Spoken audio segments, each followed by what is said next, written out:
1장 14절에서 18절 말씀입니다. 요한복음 1장 14절에서 18절 말씀입니다.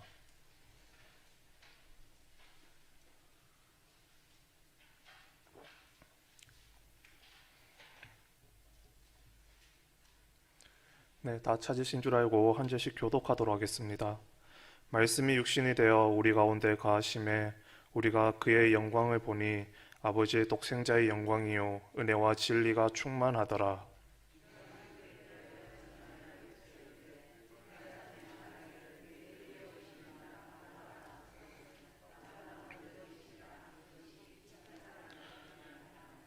우리가 다 그의 충만한 데서 받으니 은혜 위에 은혜로라.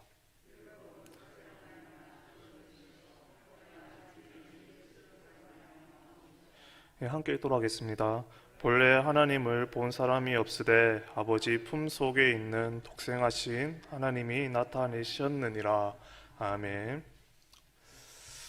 네, 여러분들은 혹시 지난주 오전 예배 설교를 기억하고 계십니까? 그리고 지난주 우리 담임 목사님이셨던 최봉호 목사님이 무엇을 입고 오셨는지 다들 기억하시나요? 당연히 정장 입고 오셨을 건데 정장 입으셨던 그 색깔, 옷 색깔과 그리고 넥타이는 어떤 것을 매셨는지 다들 기억하시나요? 분명 다들 기억하고 말씀은 기억하고 계실 것이라고 생각합니다. 그런데 성도님들 중에는 어쩌면 목사님이 입었던 그 옷이 전혀 떠오르지 않거나 아니면은 지난주에 무슨 설교를 하였는지 거의 기억나지 않는 성도님들도 계시겠지만 아마 대체로 여기 있는 성도님들은 담임 목사님의 그 외형적인 모습보다는 설교를 더 많이 기억함이 마땅하다고 생각할 것입니다. 사람들은 외모보다는 메시지가 훨씬 더 중요하다고 생각합니다. 그 사람이 어떤 사람인가 하는 것보다 그 사람이 무슨 말을 하는가가 더 중요하다고 사람들은 생각합니다. 그런데 정말 그러할까요? 정말로 그 사람이 누구인가 보다, 어떤 외형인가 보다 그 사람이 무슨 말을 하는가가 정말로 더 중요한 것인가요?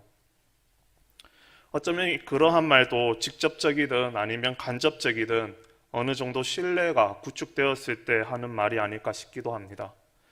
그 하는 말에 신뢰가 가도록 할 수 있는 그 외형적인 조건이나 아니면 그 모습이 어느 정도 전제되어 있기 때문에 사실은 사람이 그 누가 말을 하느냐는 것보다는 무슨 말을 했는가가 더 중요하다고 말하는지도 모르겠다는 그 생각이 듭니다. 똑같은 말을 해도 누가 했느냐에 따라서 그 말의 무게가 달라지기 때문에 그렇습니다. 제가 오늘 만일 저의 외형을 바꾸고 나왔다면은 제 설교가 훨씬 더 강력하고 그리고 아주 인상적인 설교를 할 수 있겠다 싶은 생각도 들기도 했습니다. 그래서 아주 잠깐이지만 고민을 했었는데요. 분명히 그렇게 하고 올라왔었으면 장로님들이 싫어하셨을 수도 있는데 조금 다르게 하고 나와서 설교를 하면 어떨까? 제 얼굴에 수건을 두르고 나오면 어떨까? 아니면 본문을 읽을 때 그 수건으로 얼굴을 가리고 있다가 그 설교를 할 때 수건을 확 벗으면 어떻게 할까? 그러면 어떨까? 그러면 아마도 훨씬 더 강력하지 않을까라는 이런 조금 유치할 수도 있지만 이렇게 설교를 하면 어떠할까라고 생각도 해보았습니다. 그러니까 이런 것이죠. 이곳에 모인 우리 성도님들에게 하나님의 말씀을 전하기 위해서 말씀을 준비하였습니다. 그리고 올바른 말씀을 전하기 위해서 하나님께 기도를 하였죠. 그런데 그 기도를 하다가 그 밤에 하나님과 대면했습니다. 하나님께서 저에게 나타나셔서 그 영광 중에 그 영광스러움으로 하나님은 본인의 모습을 저에게 보여주셨습니다. 그리고 오늘 제가 해야 할 설교의 내용들을 하나하나 저에게 알려주셨습니다. 그리고 저는 성도님들 앞에 서서 설교를 하고 있는데 어제 제가 보았던 그 하나님의 영광으로 인해서 제 얼굴에 광채가 나는 것입니다. 너무 찬란하고 너무 눈부신 그 광채 때문에 눈을 뜰 수 없을 정도로 제 얼굴에서 빛이 나는 것입니다.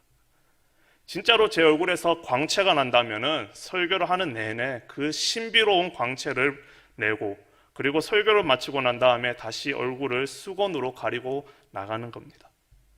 그렇다면은 여기 앉아 계신 여러분들은 오늘 저에게서 하나님의 영광을 볼 것이고 그리고 저의 그 설교를 들으면서 확실하게 하나님의 음성을 들었다 생각하실 것입니다. 그것은 제 영광이 아니라 제 말이 아닌 바로 하나님의 음성이고 하나님의 영광이기 때문에 그렇습니다. 그리고 수건을 얼굴을 가리고 나왔지만은 여러분들은 얼굴에서 빛나는 그 광채 때문에 제 설교를 훨씬 더 진지하게 들을 것입니다. 만일 제가 하는 이 설교가 제가 지난달 수요 예배 때 했던 그 동일한 내용이라 할지라도 그 무게는 확실하게 다를 것입니다. 그 하나님의 영광이 설교 중에 드러나고 있기 때문에 그런 것이죠. 설교 중에 이런 영광은 모든 설교자들에게, 모든 목회자들이 고대하는 것이기도 하지만은 저는 일반 성도들도 그들의 삶 속에서 이런 하나님의 영광스러움을 보고 싶어 한다고 생각을 합니다. 하나님이 함께 하심을 마음으로 분명히 믿지만은 하나님이 정말로 동행하시는지 확인할 길이 없어서 너무 답답하고 너무 불안할 때가 많기 때문입니다. 지금 우리가 여기에 있는 것이 옳은 일인지, 우리가 경험하고 있는 이 아픔과 실패에 정말 하나님의 뜻이 있기는 한 것인지, 혹은 하나님이 오래전에 우리를 버리신 것은 아닌지 너무 답답해서 하나님을 한 번만 봤으면, 정말 그 하나님을 한 번만 봤으면 하나님이 보여주시는 그 확실하고 강력한 그 임재의 표적이라도 보았으면 나의 마음에 나의 숨통이 트일 것 같은 그 불안함이 우리에게 있기 때문입니다. 그런데 그러한 불안함이 이스라엘 백성들에게도 있었고 모세에게도 있었습니다. 그나마 곁에 있어서 하나님의 뜻을 전하고 하나님의 백성들을 인도하던 그 모세가 있을 때에는 그래도 이스라엘 백성들은 괜찮았는데, 모세가 시내산에 오르고 난 후 이스라엘 백성들은 너무나 불안하고 두려움에 휩싸여서 너무 자신이 없어서 모세가 없다는 그 사실이 마치 하나님이 그들을 떠나신 것 같은 그 생각이 들어서 그들은 너무 불안한 마음에 아론을 재촉해 금송아지를 만들었습니다. 그런데 저는 그들이 금송아지를 만듦으로 하나님을 떠났다라고 생각하지는 않습니다. 그들이 여호와 하나님을 영원히 떠났다라고는 볼 수가 없습니다. 그들은 눈으로 보이는 무엇이든 만들어서 곁에 두어야 안심할 수 있을 만큼 그만큼 불안했기 때문일 테니까요. 그래서 그들은 금송아지를 만들고 싶었습니다. 그 백성이 홍해를 건너는 그 기적을, 그리고 매일 만나의 체험을 했지만은 솔직히 끝도 보이지 않는 이 광야의 긴 여정, 그 긴 여정으로부터의 그 긴장과 두려움을 도대체 어떻게 견딜 수 있겠단 말인가요? 언제 끝날지도 모르는, 어떤 일들이 앞에 있을지도 모르는 그 상황에서 그들이 긴 광야의 여정을 시작하면서 얼마나 답답하고 얼마나 불안했겠느냐는 말입니다. 그래서 그들은 금송아지를 만들어 곁에 두고 싶을 만큼, 그것을 보면서라도 위로를 받아야 할 만큼 그렇게 불안했던 것 같습니다. 그것은 명백한 죄입니다. 명백한 죄였지만은 그렇게 죄를 지을 수밖에 없는 인간의 한계를 아는 우리 인간들로서는 자신들이 넘어지지 않도록 하나님께서 조금 더 강력하고 확실하게 인도해 주시기를 고대하기도 한다는 말입니다. 내가 그렇게 넘어지는 자임을, 내가 그렇게 흔들릴 수밖에 없는 사람임을 하나님께서 아신다면은 하나님 제발 저를 강하게 이끌어 주세요 라고 말하고 싶다는 말입니다. 하나님께서 보여주시기도 하시고, 하나님께서 좀 야단도 치시고, 직접 나타나셔서 말씀도 해주시고, 그렇게 강력하게 나를 인도해 주지 않으시면 눈에 보이는 것들에 의해서 흔들리고 넘어질 수밖에 없는 이 연약함이 저에게 있습니다. 저를 강하게 인도해 주시고 강력하게 이끌어 주시고 확실하게 보여주세요. 이것이 아마 이스라엘 백성들이 가지고 있었던 표현이었을 것이고 우리가 가지고 있는 고민이고 그리고 연약함일 것입니다. 모세는 이 백성들이 이렇게 약하다는 것을 알았습니다. 모세는 그 백성이 그렇게 약해서 넘어질 수밖에 없다는 것을 알았습니다. 그래서 그는 백성들이 그 금송아지를 만들어서 그 금송아지에 절을 하는 그 불안함과 그 연약함과 그 죄악을 보면서 하나님께서 그 백성의 죄를 용서해 주시기를 구하며 하나님을 대면했습니다. 단순히 그는 하나님께서 그들의 죄를 용서해 주실 뿐만 아니라 이렇게 죄를 지을 수밖에 없는 이 사람들에게 하나님께서 그들과 끝까지 함께 하실 것이라는 것을 보여달라는 것이 바로 모세의 원함이었던 것 같습니다. 이때 모세가 하나님 앞에서 대면하여 서서 모세가 했던 기도가 있습니다. 그 기도는 바로 우리가 하고 싶었던 기도인 것이죠. 출애굽기 33장 13절의 말씀이죠. 원하건대 주의 길을 내게 보이사 내게 주를 알리시고 나로 주의 목전에 은총을 있게 하시며 이 족속을 주의 백성으로 여기소서. 바로 주의 길을 내게 보이시고 나에게 주를 알려 주시옵소서라는 뜻입니다. 그리고 15절에 주께서 친히 가지 아니하시려거든 우리를 이곳에서 올려 보내지 마옵소서. 하나님이 우리와 함께 친히 가실 것입니까? 그리고 16절 말씀에 나와 주의 백성이 주의 목전에 은총을 입은 줄을 무엇으로 알리까? 주께서 우리와 함께 하심으로 나와 주의 백성을 천하 만민 중에 구별하심이 아니니까.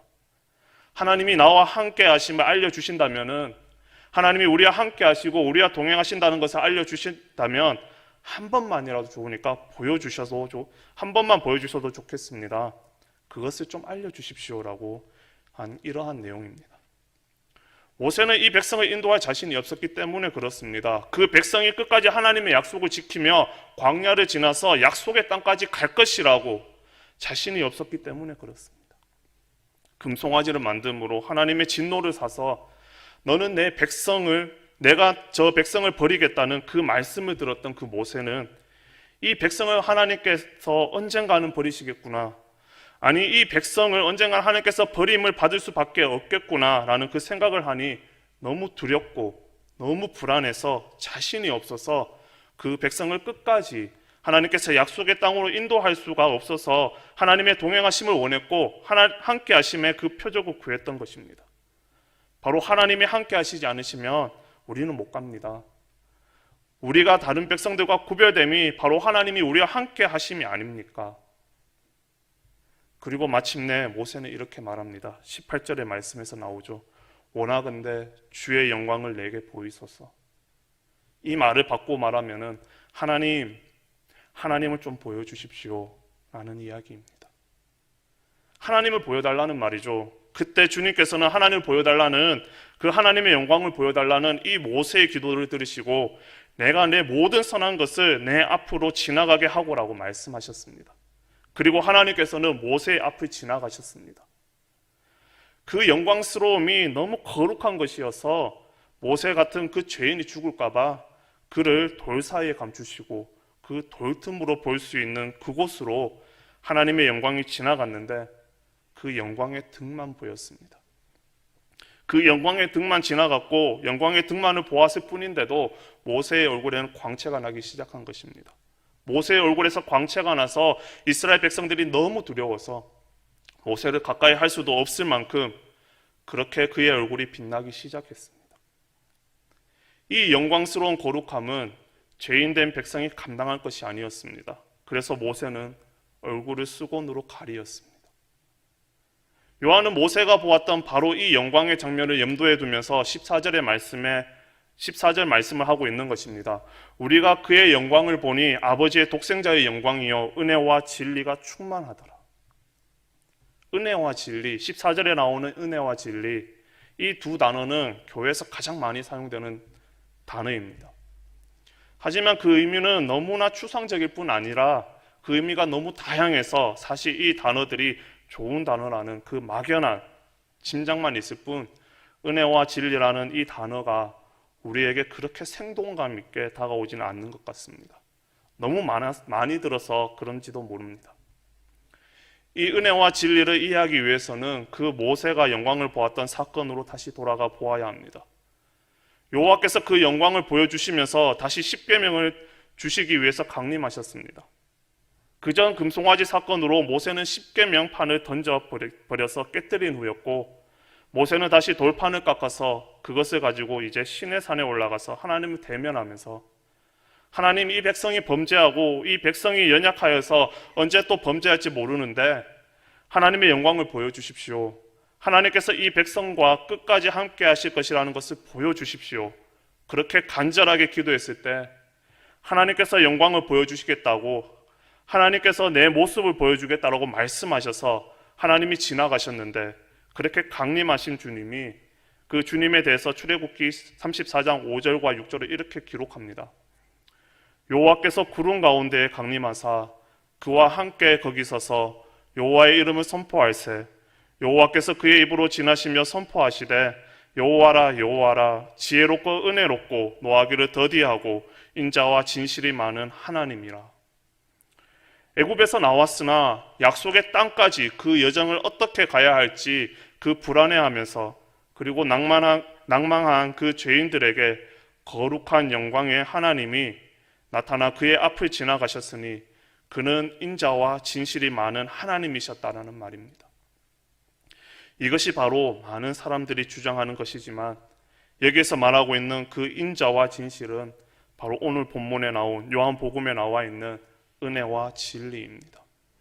그래서 어떤 성경은 은혜와 진리를 바로 은혜와 진실하심, 인자와 진실하심이라고 번역을 하기도 하는 것 같습니다. 그리고 요한은 17절과 18절에서 느닷없이 모세에 관한 이야기를 하면서 율법은 모세로 말미암아 주어진 것이지만 이 예수 그리스도로 말미암아 은혜와 진실이 왔다고 그렇게 말했습니다. 그런데 요한은 본문에서 단순히 율법과 복음을 대조하기보다는 율법이 주어질 당시에 모세에게 임했던 그 하나님의 영광을 지금 상기시키고 있는 것 같습니다. 바로 모세에게 임했던 그 하나님의 영광을 말이죠. 하나님을 보여달라고 할 때에 그 앞을 지나가셨던 그 인자와 진실의 하나님, 그 영광을 모세는 보았습니다. 그리고 그 영광 때문에 그에게 주어진 율법은 이스라엘 백성들 가운데 하나님이 계셔서 하나님이 그들의 하나님이 되고 그들이 하나님의 백성이 될 것이라는 그 표적이 되었습니다. 모세의 율법을 통해서 하나님이 그 영광 가운데 임하셔서 인자와 진실로 계명을 주셨기 때문에 모세의 율법을 통해서 바로 하나님의 백성들은 하나님이 그들과 함께 하시며 그들에게 노하지 아니하시고 끝까지 그들을 용서하시고 인내하셔서 기어코 약속의 땅으로 인도하실 것임을 그들이 알았다는 말입니다.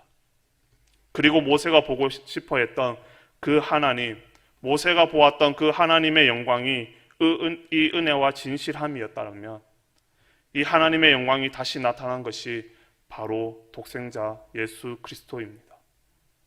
그래서 18절에서 요한은 하나님을 본 사람이 없으되 즉 모세가 영광의 등을 보았다곤 하지만 아직까지 하나님을 본 사람이 없으되 아버지의 품속에 있는 독생자 하나님이 나타나셨느니라. 즉 예수 그리스도를 통해서 모세가 보았던 그 영광의 완성이 이루어졌다는 말입니다. 만약 그렇다면은 도대체 어떤 의도에서 요한은 모세가 보았던 이 영광과 예수 그리스도의 영광을 왜 이렇게 장황하게 연결을 시키고 있는가 하는 것을 우리는 한번 생각해 볼 필요가 있습니다. 하나님을 보여달라고 하는 사람들이 주변에 가끔 있습니다. 그런데 하나님을 보여달라는 그 사람들 중에는 그 존재를 믿을 수 없어서 하나님을 보여달라고 하는 사람도 물론 있습니다. 그런데 사실은 하나님을 본다고 해서 하나님을 믿게 되는 것은 아닙니다.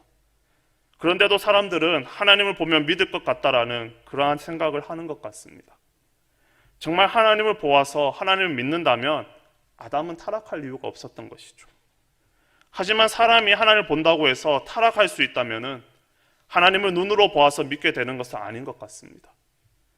그렇지만 하나님을 믿고 있는 많은 사람들의 그 경우 하나님을 보여달라고 할 때에는 그 존재를 믿을 수가 없어서 하나님을 보여달라고 하는 것이 아니라 바로 사실은 모세와 같은 심정에서 말하는 것입니다. 우리의 삶을 보아도 우리의 삶 가운데서 하나님이 우리와 함께 하신다는 그 약속을 수없이 많이 들었지만 그렇지만 우리가 당장 경험하고 있는 그 고난과 그 고통의 현실 가운데서는 하나님이 함께 하신다는 것보다는 하나님이 함께 하지 않는다는 것이 더 그럴듯한 그 정황적인 표적처럼 보인다는 말입니다. 그렇게 하나님을 못 믿어서가 아니라 너무 믿어지는데도 너무 연약해서 너무 허물이 많아서 그리고 우리는 틀림없이 쓰러질 것 같다 싶기 때문에 그렇기에 자신이 없어서 하나님이 우리를 그래도 버리지 않고 동행하겠다는 그 확신이 바로 제실이 필요하다는 것입니다. 고통을 당할 때마다 불안하고 그 평안한 순간에도 마냥 누리며 즐거워할 수 없는 이 금송아지를 만들었던 그 백성의 연약과 허물이 우리 안에 있다는 것입니다. 그때 하나님의 영광이 모세에게 나타났는데 그 하나님은 인자와 진실의 하나님이셨습니다. 용서의 하나님이시고 끝없이 인내하시는 하나님이시라는 말입니다. 그래서 그 영광 가운데 지나시는 하나님께서 하나님 정말로 이 백성을 끝까지 인도하실 것입니까? 라고 묻고 있는 모세에게 여호와라 여호와라 노하기를 더디하며 인자함으로 끝까지 그 백성과 함께할 은혜와 진실의 하나님이라. 이것이 바로 하나님이 보여주신 영광이었습니다. 그래서 이 영광은 공포와 두려움의 영광이 아니라 은혜 위에 은혜라고 요한은 말합니다. 모세에게 보여주신 그 자비의 완성, 모세와 그 백성에게 보여주셨던 그 신실하심의 그 절정이 바로 하나님의 그 독생자의 영광이었습니다. 그렇다면 오늘 본문의 말씀을 저는 이렇게 한번 정리해서 적용해 볼 수 있을 것 같습니다. 요한복음을 받아보고 있던 그 당시의 교인들, 교회가 여러 가지로 어려움을 겪고 있었던 것 같습니다. 밖으로는 핍박이 있었습니다. 로마 황제로부터 핍박도 있었고 교회가 여러 가지로 어려움을 겪고 있었을 뿐만 아니라 안으로는 이미 교회가 벌써 한 세대를 지나면서 교회 안에 갈등이 생기기 시작했습니다. 그리고 무엇보다도 교인들에게 힘든 것은 이 신앙생활의 그 정형화였습니다. 모든 것이 형식적인 것이 된 것 같고 모든 것이 습관적인 것이 된 것 같았습니다. 자꾸만 신앙생활이 습관적이 된 것 같거나 아니면 자꾸 형식적인 것 같다고 생각이 들 때에 우리들이 제일 먼저 드는 생각이 무엇인지 아십니까? 내가 진짜 믿고 있는 건가? 내가 믿는다고 말은 하지만은 내가 혹시 잘못 믿고 있는 것은 아닌가? 그러한 생각이 든다는 것입니다. 그렇기에 밖으로는 어려움과 시련이 있었고 안으로는 만족이 없었지만 그럴 때 하나님의 은혜를 경험하고 믿음으로 살기로 작정한 사람들이 간절히 기대하는 것은 바로 새로운 경험입니다. 하나님이 보고 싶었습니다. 그들은 왠지 그들의 믿음이 내 믿음이 참이라는 이야기를 듣고 싶었습니다. 요한복음은 처음부터 끝까지 믿음을 확인하는 그 장면들이 나오는데 비록 의심도 있었지만은 비록 흔들리기도 했지만은 비록 넘어지기도 했지만은 그래도 그들은 믿음이 있었다는 것을 말해주는 것이 바로 요한복음이었습니다. 하나님이 보고 싶었던 그들, 하나님을 통해서 그들과 여전히 함께 하시고 여전히 그들을 지켜주고 계심을 확인하고 싶었던 그들, 누군가 여기에서 하나님의 영광이 나타났다 말하고 하나님의 계시가 임했다 말하면은 귀가 솔깃해져서 쏠릴 수밖에 없음에 간절함과 그리고 답답함을 가지고 있던 그들에게 요한이 한 말은 바로 예수 그리스도라는 것입니다. 하나님을 보여달라던 모세에게 당신의 그 모습을 보여주시면서 인자와 진실을 말씀하셨던 그 하나님께서 이제는 그 아들을 통해서 당신의 영광을 보여주셨는데 이 영광의 계시는 결국 은혜와 진실, 사랑과 진실함이었습니다. 저는 이 말이 얼마나 역설적인 말인가 알고 있습니다. 아니, 이 말이 어떤 때는 얼마나 비현실적인 정형화된 그냥 삭막하고 그냥 딱딱한 정답인지 저는 너무나 잘 알고 있습니다. 저뿐만이 아니라 우리 여기 계신 여러분들도 다 너무나 잘 알고 있습니다. 그래서 사실은 너무 속이 상합니다. 사업이 너무 힘들어서 하나님을 좀 보여달라는 사람에게 예수 그리스도를 말한다면은 이것은 참으로 답답한 일입니다. 물론 때로는 구체적인 방법이나 다른 사람의 손길을 통해서 하나님이 도와주심을 저는 믿지만은 그런 손길을 통해서라도 결국 하나님께서 궁극적으로 하고 싶은 말씀은 바로 예수 그리스도입니다라는 이 말을 해야 할 때가 어느 때는 이 말이 얼마나 정형화된 삭막하고 마른 답인가를 알기 때문에 답답합니다. 그것은 사람들이 기대하는 답이 아닐 것 같기 때문이죠. 오늘도 저희들은 성경에 나온 많은 기적도 보고 싶은데 그런데 사실 요한복음은 이 모든 기적들은 단지 예수님이 하나님의 영광의 그 표적일 뿐이라고 말하고 있습니다. 그 현상에 주목하지 말고 바로 예수 그리스도를 주목하라고 말을 하고 있는 것입니다. 매일 범죄하고 매일 넘어지고 오늘 또 쓰러질 것을 알기 때문에 이렇게 쓰러지면서도 매일 같은 일을 해야 하는 것이 너무 허망하고 그리고 또 아무 쓸데없는 일이라 생각이 들어서 좌절하고 내 믿음은 참이 아닌 것 같다라고 생각하는 사람들에게 예수님을 보세요. 이렇게 예수 그리스도를 주목하라는 말을 하는 그 이유는 바로 예수가 은혜와 진리이기 때문입니다. 이 예수가 용서이기 때문입니다. 그럼에도 하나님이 용서하시고 그럼에도 하나님께서 지켜주시고 그럼에도 하나님께서 노하기를 더디하셔서 끝까지 함께 하실 것이라는 이 영광이 바로 예수이기 때문에 그런 것입니다. 모세 앞을 지나가셨던 그 하나님의 임재, 그 불안에 떨며 하나님, 이 백성은 범죄한 백성입니다. 이 백성은 앞으로도 범죄할 백성입니다. 그럼에도 불구하고 이 백성, 이 이스라엘 백성들과 하나님께서 끝까지 함께 하실 것입니까? 라고 묻고 있는 그 모세의 두려움과 그 불안한 가운데 하나님께서 임하셔서 나는 노하기를 더디하는 여호와, 은혜와 진실의 그 하나님이라 라고 말씀하셨던 그 은혜와 진실이 노하기를 더디하시고 끝까지 동행하실 그 여호와의 진실하심이 바로 예수 그리스도를 통해서 충만하게 나타난 것입니다. 제가 어려움을 당하고 있는 분들을 만나면서 그리고 많이 힘들어하시는 분들을 볼 때마다 교회적으로든 아니면 경제적으로든 아니면 가정적으로든 많이 힘들어하는 분들을 볼 때마다 제가 입버릇처럼 하는 말이 있습니다. 바로 주님만 봅시다 라는 말입니다. 예수님만 봅시다. 저는 이 세상에서 일상을 소홀히 하고 그냥 교회에만 전념하라는 뜻에서 이 말을 하는 것은 전혀 아닙니다. 그렇다고 당장 먹을 것이 걱정되고 당장 마음에 분노가 치밀고 있는데 그것을 다 잊어버리고 무시하고 항상 주님만 생각하고 살라는 그러한 경건주의적 입장에서 주님만 바라보자고 말하고 있는 것도 아닙니다. 제가 하고 싶었던 말은 바로 하나님의 은혜와 진실을 의미하는 그 예수님을 잊지 말자는 말입니다. 비록 우리는 허물이 많아도 하나님은 우리를 버리지 않을 것입니다. 우리의 사명은 우리에게 주어진 책임을 넘어지지 않는 것이 아니라 다시 일어나는 것임을 우리가 잊지 말자라는 그러한 뜻입니다. 넘어지지 않는 것이 아니라 다시 일어나는 것이 우리에게 주어진 그 사명이 될 수 있게 만드는 것이 바로 은혜인 것입니다.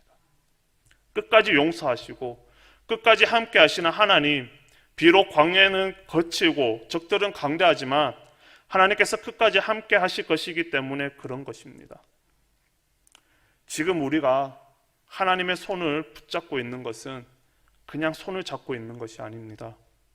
이것은 그냥 하나님과 동행하면서 손을 잡고 있는 것이 아니라 내가 이것을 놓으면 죽을 것 같아서, 내가 이것을 놓으면 아무런 소망도 없는 것 같아서, 내가 이 손을 놓고 나면은 예수님이 나를 떠나고 나면은, 하나님이 나를 떠나신다고 말을 하면은, 하나님께서 나를 버리셨다고 말하면 나에게는 아무런 소망도 아무런 의미도, 왜 열심히 살아야 되는지 그 이유조차 알 수 없기 때문에, 그렇기 때문에 너무 답답하고 너무 불안하고 너무 연약해서 그 손을 붙잡고 있는데, 내가 하나님의 손을 붙들고 있지만 그런데 지나고 나서 보니까 내가 그 손을 붙들고 있는 것이 아니라 바로 주님께서 나의 손을 붙들고 계셨더라는 그 시편 기자의 고백.